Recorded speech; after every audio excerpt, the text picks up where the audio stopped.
जय माता दी। आज हम इस वीडियो के माध्यम से आपको अहंकार के बारे में बताएंगे कि अहंकार ही जन्म मरण का कारण है। अहंकार का अर्थ क्या होता है, अहंकार के कितने प्रकार होते हैं और अहंकार के कारण क्या क्या होते हैं, उसके दुष्परिणाम क्या क्या होते हैं, ईश्वर की दृष्टि में अहंकार क्या चीज़ है और हमारी अहंकार और आत्मा का संबंध क्या है। और हम आपको इस वीडियो के माध्यम से बताएंगे कि अहंकार का त्याग कैसे करें। जय माता दी। बने रहे वीडियो के साथ। सबसे पहले हम बात करते हैं कि मानव जीवन की सबसे बड़ी साधना है स्वयं को जानना। लेकिन इस आत्मज्ञान के मार्ग पर जो मनुष्य बड़ी बाधा आती है वह है अहंकार। अहंकार मनुष्य की चेतना को सीमित कर देता है। वह उसे मैं और मेरा के बंधन में बांध देता है। जब तक अहंकार का पर्दा आत्मा के ऊपर छाया रहता है तब तक दिव्यता का अनुभव असंभव है। इसलिए शास्त्रों में कहा गया है कि अहंकार ही जन्म मरण का कारण है। अहंकार का त्याग कोई एक दिन की प्रक्रिया नहीं, बल्कि यह एक आध्यात्मिक यात्रा है जो साधक अपने भीतर के झूठे मैं को पहचान कर उसे भक्ति, सेवा और ज्ञान के द्वारा भस्म कर देता है। अहंकार का अर्थ है संस्कृत शब्द धातु अहम मैं और कार करने वाला से बना, अर्थात मैं करने वाला हूँ की भावना में अहंकार। जब कोई व्यक्ति सोचता है कि मैंने यह किया, मेरे बिना कुछ नहीं हो सकता या मैं सबसे सर्वश्रेष्ठ हूँ, तब वह अहंकार के जाल में फंस जाता है। वेदांत में अहंकार को मन की एक वृत्ति बताया गया है। अहंकार ही मेरा और तेरे की भावना को जन्म देता है। मेरा और तेरा इसकी भावना को जन्म देता है। जैसे हम आपको अहंकार के प्रकार बता रहे हैं, जैसे किसी को ज्ञान का अहंकार हो जाता है कि मैं सबसे अधिक जानता हूँ। नंबर 2 पे अहंकार का जो प्रकार है, धन का अहंकार, मेरे पास सब कुछ है। तीसरा, सौंदर्य का अहंकार, मैं सबसे सुंदर हूँ। बल का अहंकार, मैं सबसे ज़्यादा शक्तिशाली हूँ। नंबर 5 पे आता है भक्ति या साधना का अहंकार, मैं तो बहुत बड़ा साधक हूँ। सबसे सूक्ष्म और खतरनाक अहंकार वही होता है जो भक्ति या धर्म के भीतर छिपा होता है।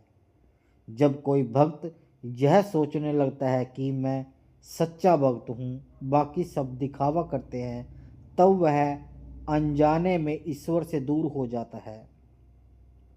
अहंकार के जो कारण है वो जन्म अज्ञान से होता है। जब मनुष्य आत्मा और शरीर का भेद नहीं समझ पाता, वह अपने शरीर, बुद्धि, नाम, पद और संपत्ति का स्वयं मान लेता है। यही भ्रम धीरे धीरे अहंकार बन जाता है। अहंकार के मुख्य कारण क्या क्या हैं?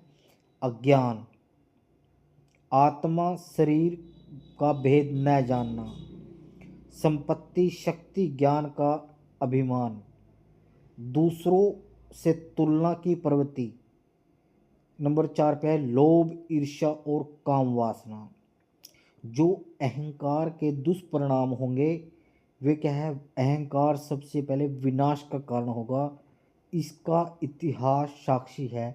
जैसे रावण अपने अहंकार के कारण सब समस्त कुल को नष्ट कर देता है। हिरण्यकश्यप ने ईश्वर को चुनौती दी और प्रलय को आमंत्रित किया। कौरवों को साम्राज्य भी अहंकार की आग में जलकर भस्म हो गया। अहंकार से विनाश बिल्कुल निश्चित है, क्योंकि अहंकार व्यक्ति सदा असंतोष रहता है। वह दूसरों की अच्छाई नहीं देख पाता।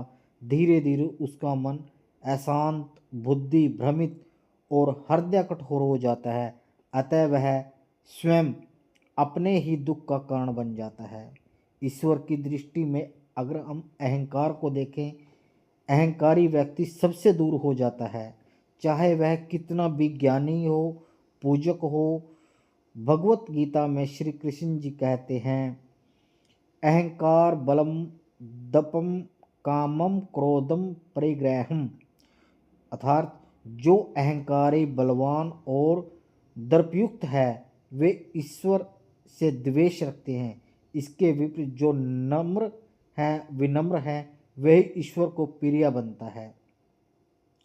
अहंकार का हमारी आत्मा से क्या संबंध है? अहंकार आत्मा की झूठी पहचान है। आत्मा स्वयं पूर्ण शुद्ध चैतन्य रूप से है। उसे न कोई प्रशंसा चाहिए, न कोई अधिकार, न कोई अहंकार। लेकिन जब यह शरीर चेतना से जुड़ती है तो मैं यह शरीर नहीं हूँ, इसका भ्रम होता है और वही अहंकार जन्म लेता है। साधना का उद्देश्य इस भ्रम से तोड़ना चाहिए। जब साधक अनुभव करता है कि तब अहंकार स्वतः नष्ट हो जाता है। हम जो अपने अहंकार को कैसे त्याग सकते हैं, ध्यान से सुनना, भक्ति और समर्पण के साथ।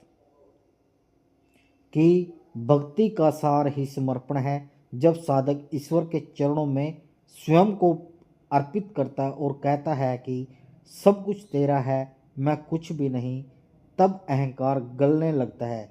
जैसे जल में नमक जल बन जाता है, वैसे ही अहंकार भक्ति में घुलकर प्रेम बन जाता है।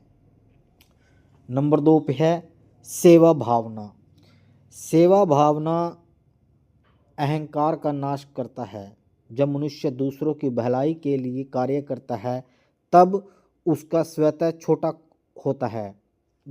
गुरु नानक देव जी कहते हैं, सेवा करी संतोष मन अहंकार निवार। सेवा करने से भी आपका अहंकार दूर हो जाता है। तीसरे पे है सत्संग और गुरु की कृपा। सच्चे गुरु के चरणों में बैठकर अहंकार पिघलता है। गुरु दर्पण की तरह होते हैं, वे हमारे भीतर छिपे हुए अहंकार को दिखा देते हैं। गुरु कृपा बिनु न पाए ज्ञान, अंधकार रहे अंधकार अहंकार के समान। नंबर 4 पे ध्यान और आत्मचिंतन। ध्यान में साधक देखता है कि सभी विचार अस्थायी हैं। मैं का भाव भी एक विचार मात्र है। जब ध्यान और अनुभव होता है तो मैं साक्षी होती है, अहंकार स्वतः मिटने लगता है। क्षमा और निवृत्ता का अभ्यास। क्षमा अहंकार का प्रतिकार है। जो व्यक्ति क्षमा करता है वह स्वयं ऊपर उठ जाता है और विनम्रता से व्यक्ति महान बन जाता है, अहंकार से नहीं। महापुरुषों के जीवन में अहंकार त्याग के उदाहरण काफ़ी दिए हुए हैं। जैसे श्री रामचंद्र जी विनम्रता का आदर्श सुनाते हैं। श्री कृष्ण जी कर्म करो फल का अहंकार मत रखो। गुरु नानक देव जी उनकी नानक नीच कहे विचार कोई न जाने मेरा सार। कबीरदास जी ने कहा अहंकार का त्याग करना बहुत जरूरी है। अहंकार का त्याग साधक का वास्तविक मोक्ष। जब तक अहंकार है तब तक जन्म और मरण का चक्कर चलता रहता है। अहंकार ही कर्म फल का कारण बनता है। जैसे मैं का भाव मिटता है वैसे ही बंधन समाप्त हो जाते हैं। यही वो मोक्ष है, न शरीर का त्याग, न संसार का त्याग, बल्कि मैं का त्याग करना है। माँ काली की उपासना भी यही संदेश देती है। माँ काली अहंकार को भस्म करने वाली देवी है। वे साधक से केवल एक ही वस्तु चाहती है, पूर्ण समर्पण। जब साधक कहता है माँ सब तेरा है, मैं कुछ भी नहीं, तब काले की कृपा से अहंकार का भस्म स्नान होता है। अहंकार का त्याग कोई बाहरी प्रयास नहीं है, यह एक हमारी आत्मा का आंतरिक है। यह वह बिंदु है जहाँ मैं का अंत और ईश्वर का आरंभ होता है। जब मनुष्य विनम्र बन जाता है, उसी क्षण उसे ईश्वर के भीतर प्रकट हो जाता है। वेदों में कहा है, नम्रता ही ज्ञान का प्रथम द्वार है। इसलिए सदैव याद रखना चाहिए, जो झुका वही ऊंचा हुआ, जो मिटा वही खिला। अहंकार का त्याग जब साधक सेवा, प्रेम और भक्ति में लीन होता है, तब उसका जीवन स्वयं उपनिषदों और साक्षात सत्य बन जाता है।